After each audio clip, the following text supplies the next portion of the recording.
कदरमनो औरदुनको अस्सलाम वालेकुम the all India radio the बहरन खबरवनो पख्तो सांगादा नन द दिसंबर म्याश्ते 22 नेटादा पोस्ट तासुल बारा दनन खबरूना उड़ान देखेगी द खबरूनो पसर के वावरी द खबरूनो मुहिम सरटकी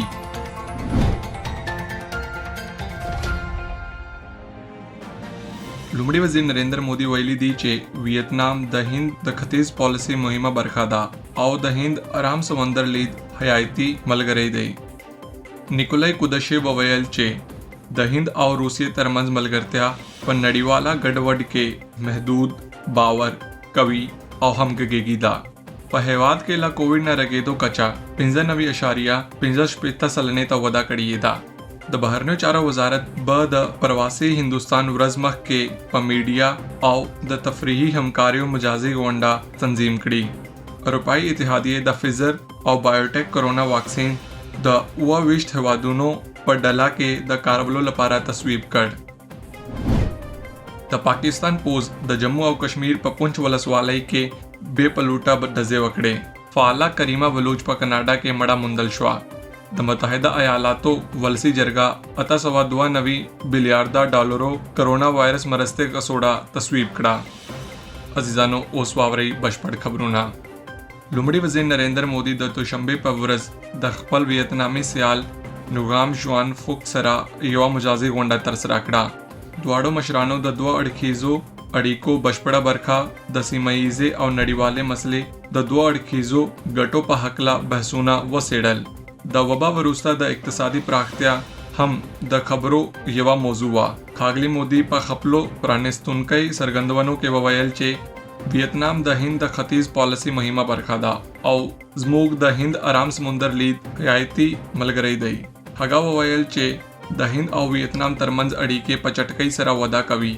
और नव्यो बरखों तक हम खपरेगी लुमड़ी वजीर ववयल चे हिंद ला वियतनाम सरा अड़ी के द उग्द महाला और स्ट्रैटेजिक लीड सरा गोरी हगा ववयल चे द हिंद वियतनाम हमकारी कवलैशी चे द हिंद आराम समंदर सीमा के द सूले और सबात पसातलों के मरस्ता वकड़ी लुमड़ी वजीर ववयल चे हिंद और वियतनाम द दफा साइंसी सेडनो अतोमी और नवी के दुन के एनर्जी पेट्रोकेमिकल्स और नूरो मतनौ मोजुगानो लका सरतान दर मलने पर बरखों के उवा नवी तड़नूना लासली कड़ल परून द हिंद और रूसिये द स्ट्रैटेजिक मलगरत्या लसीजा वल मांजला शुआ द 2000 लसम काल प हमदगा वरज द रूसिये और हिंद स्ट्रैटेजिकी मलगरत्या जांगड़े और अम्तियाजी स्ट्रैटेजिकी मलगरत्या ता प्राख्त्या वरकड़ल शुआ लरसने सरा खबरें कवलो पतरस प हिंद के द रूसिये सफीर निकोलाई कुदशे ववयल चे हिंद और रूसिये तरमज मलगरत्या प नड़ीवाला गडवड के महदूद बावर कवि और हम गगेगी दा नुमड़ी ववयल चे द द्वाड़ो है वादुनो तरमंज दफाई हमकारी द जमीने वसातलो गड तोलीद पल्लोर हरकत कड़े दे हिंद के द रूसिये सफीर ज्यादा कड़ाचे द हिंद यूरेशियन इक्तसादी इतिहादिये और शमाल स्वेल द ट्रांसपोर्ट द नड़ीवाल दहलीज द जर पाए त रसेदो लपारा कार रवान दे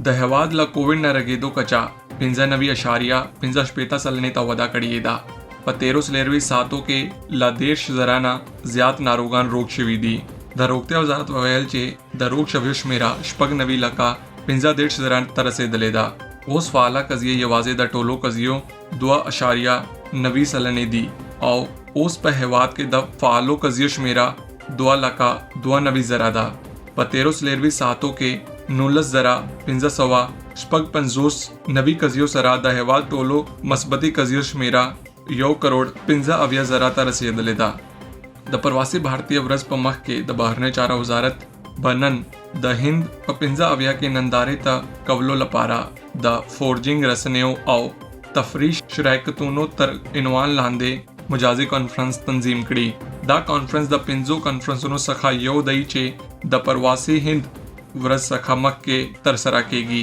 दा ब द रसनेओ और तफरीही पबरखा के मशहूर खारजी हिंदियान यो जाई तरावड़ी चे ददे पर मौजू बांधे खबरें अतरे वकड़ी कॉन्फ्रेंस ब द बहरनो चारो वजीर एस जयशंकर पर मशरे तरसराशी आओ द पैनल खबरों अतरो पर बना के ब तरसराशी चे प के द नड़ई लगोट गोट ना शपग नामतू घड़ी बगडून वकड़ी द कॉन्फ्रेंस ब द बहरनो चारो वजारत پر ټلویزیون رسنیو ځایونو په ژوندۍ بڼه خپاره شي. اروپایي اتحادیې د فیزر او بایوټیک لخوا جوړ شوي د کرونا واکسین تصویب کړ.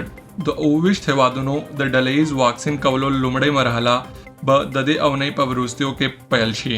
د اروپایي اتحادیې اجرایوي کمیسیون واکسین ته شناس راګ ورکړه وروسته له هغه چې اروپایي درملنې ایجانس وویل چې واکسین د خوندیتوب او کیفیت ټولو معیارونه پوره کړي. د کمیسیون ولسمشره اورسولا وان ډیر وویل چې واکسین په ورته وخت او په ورته شرطونه د اروپایي اتحادیې ټولو هیوادونو ته برابر شي. هغې زیاته کړه چې د واکسین لومړۍ کڅوړه به په راتلونکي څو ورځو کې په بیلجیم کې د فیزر تولیدي سایټ څخه لیږدول شي او د دې میاشتې په 28مه نیټه به واکسینونه پیل شي. د اروپایي اتحادیې هیوادونو په شمول جرمني، فرانسا، آسټریا او ایټالیا وویل چې دوی پلان لري چې د کرسمس وروسته ډیر ژر واکسین پیل کړي. اروپا هڅه کوي چې د متحده ایالاتو او برتانیا سره برابري وکړي چیرې چې واکسین د دې میاشتې په سر کې پیل شو. د پاکستان پوز د اوربندي سرغړونه وکړه او پرون ماښام د جموں او کشمیر په پونچ ولسوالۍ کې د کنټرول د کرښې په اوږدو کې د هندي ځواکونو پوستو او ملکی سیمو په نښه او بې بنسټه ډزې وکړې. د دفاع وزارت ویان وویل چې د ماښام شاوخوا پاو کم 8 بجې د پاکستان پوز د کوچنۍ وسلو سره ډزې پیلې کړې چې وروسته د پونچ ولسوالۍ د بالاکوټ په سکتور کې له لویو وسلو سره هم ډزې وکړې. په هر صورت هندي پوز چې د پولې ساتنه کوي سمدلاسه فعالیت وکړ او ښه ځواب ورکړ. فعاله کریمه بلوچ چې په بلوچستان کې د حکومت او پاکستان پوز ظلمونو په اړه غږ پورته کړ د کاناډا په ټورنټو کې مړه موندل شوه. ټورنټو پولیسو کریمه بلوچ په موندلو کې له خلکو نه مرسته غوښتلې وه کله چې یې د یکشنبې په ورځ نامعلومه شوه. په هر صورت د دې کورنۍ تایید کړی دی چې د کریمه مرده موندل شوې ده. کریمه بلوچ په بلوچستان کې یو مشهوره شخصیت وه او داسې هم منل کېږي چې کریمه لومړی وه چې په بلوچستان کې د ښځینو حقونو په اړه غږ پورته کړ. نوموړي په سویټزرلینډ کې د ملګرو ملتونو په غونډه کې هم د بلوچستان موضوع پورته کړ. په 2014 کال کې نوموړي د نړۍ 10 تر ټولو زیات اغیزمنه ښځینو په لړۍ کې هم نومول شوې وه. د متحده ایالاتو ولسي جرګه د 892 میلیارډ ډالرو کرونا وایرس مرستې کڅوړه تیار کړه چې هدف د هیواد د وبا رسیدونکي اقتصاد ته آرام یا مرسته وکړي. د امتیازاتو قانون چې قانون بشي کچېرې د مشرانو جرګې لخوا تصویب او د ولسمشر ډونالډ ټرمپ لخوا لاسلیک شي. سپین ماڼي وویل چې ښاغلي ټرمپ به لاسلیک وکړي.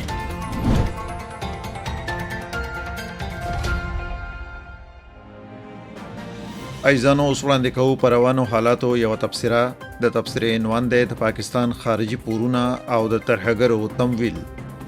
لیکنه د محمد یامین انصاری، جباړه وینا د هریندر کمار سواتی. د پاکستان د اوسنی حکومت کړنې او تګلارې اوس د پاکستان خلکو ته زیان رسونکي دي. د پاکستان خلکو د تیر حکومتونو فساد او غلطو پالیسیو څخه په تنګېدو عمران خان ته موقع برابر کړې وه، مګر عمران خان خلک مایوس کړل. د پاکستان خلکو تمه درلوده چې عمران خان به په هیواد کې فساد، انفلیشن او بیکاری له منځه یوسي، خو داسې ونه شول. برعکس وضعیت لا پسې خراب شوی. د پاکستان اقتصاد ویجاړ شوی او دا وخت د کورنیو او بارنیو پورونو پیټي له امله د دیوالیتوب په درشل ولاړ دی. په حقیقت کې د پاکستان بارنی پورونه لا هم وده کوي او هغه د خپل زاړه پورونو تادیاتو لپاره نور پورونه اخلي، نور قرض اخلي. د دې څخه دا څرګندېږي چې پاکستان په حقیقت کې د پورونو په جال کې نښتی پاتې شوی. پاکستان تل د بارني پورونو بار لاندې پاتې شوی، خو اوسنی حکومت د کورني او بارني پورونو او د قرضونو نوی ریکارډ جوړ کړی. په دې وروستیو کې پاکستانی رسنیو رسمي سندونو په حواله ویلي چې د موجوده حکومت سربیره په تیرو 2 کلونو کې ملي پورونه 14,922 میلیارډ روپۍ ډیر شوي. دا مالی پیټه د جی ډی پی 98.3% جوړیږي. د محلي پورونو پیټه په پاوباندې 2 کلونو کې 414 میلیارډ روپۍ زیات شو او د دې سره د باراني پورونو بوج یوازې په 2 کلونو کې 414 میلیارډ روپۍ ډیر شوی او د باراني پور مجموعي فشارونو بوج 309 میلیارډ روپیو ته رسیدلی. د دې څخه دا اندازه شوې ده چې په 13 کلونو کې د پاکستان په باراني پورونو کې څومره اضافه شوې. د پاکستان د پورونو د زیاتوالي وجوهات ډیر دي. یو لوی دلیل یې دا دی چې پاکستان تل د خلکو خیر ښېګڼې، پرمختګ او د هیواد سوکالۍ لپاره د کار کولو پر ځای د تروریزم او افراطیت پر وړاندې توجه کړې. په ورته ډول مالی سیستم کې اصلاح او مالیه راټولولو کې ډیل د دولت د درنو کورنیو او بارانیو پورونو ترشا کلدي عامل دی. برسیره پر دې د سعودي عربستان پورونه ادا کولو لپاره پاکستان په دې وروستۍ کې له چین څخه د مالی مرستې غوښتنه کړې. په اصل کې د پاکستان له چلن څخه په خفه کېدو سعودي عربستان 13 جولای میاشت کې اعلان وکړ چې دا خپل اقتصادي کڅوړه بیرته غواړي. دا اقتصادي کڅوړه د سعودي عربستان لخوا د 2018 کال په اکتوبر کې خپره شوې وه. د دې لاندې سعودي عربستان پاکستان ته د 3 کلونو لپاره 4.2 میلیارډ ډالر پور ورکړی وو. خو د پاکستان بهرنیو چارو وزیر اشتعال وړ څرګندونو څخه په مرور کېدو سعودي عربستان هغه پور وتړلو چې په 2020 کال کې پای ته رسیدو. له بلې خوا د چین پاکستان اقتصادي دهلیز چې په لنډه سی پیک نومیږي په پاکستان کې جوړیږي. چین د دې 80% څخه زیات مصرف زغمي. د نړیوال مالی صندوق په وینا پاکستان باید تر 2020 پورې چین ته 4.1 میلیارډ ډالر تادیه کړي. په ښکاره ډول دا د پاکستان لپاره ناممکنه ده چې لا د مخه په فقر او پور کې خطه پاتې شوی. په دې حالت کې دا به په راتلونکي کې د چین د پورونو پیټي لاندې نور هم راشي. نه یوازې غربت او پور بلکې بیکاری هم د پاکستان لپاره یو جدي ستونزه ده.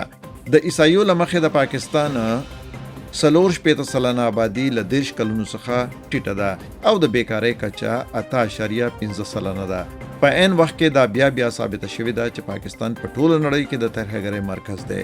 نه یوازې هند بلکې ټوله نړۍ د پاکستان تر ملاتړ لاندې د ترهګرۍ قرباني شوی. اوسامه بن لادن چې په متحده ایالاتو کې د 9/11 حمله مسؤل و هم یې په پاکستان کې پناه موندلې وه. په ممبئی کې تروریستي برید د پاکستانی ترهګرو لخوا شوی و. په پلوامه کې هم د پاکستان تروریستي سازمان جیش محمد لاس درلود. دا خبره په ملي شورا کې وینا پر مهال د عمران خان د کابینې یو همکار لخوا منل شوی. دا ثابتوي چې د عمران خان ادعا چې ترهګرۍ به پای ته ورسوي یو فریب او دوکه وه. حقیقت دا دی چې عمران خان لکه د تیرو حکومتونو په څیر د ترهګرۍ پر وړاندې هیڅ ډول کوټلي ګامونه نه اخلي بلکې د ترهګرو ملاتړ کوي. له همدې امله دا په اقتصادي محاذ ناکامه پاتې شوی.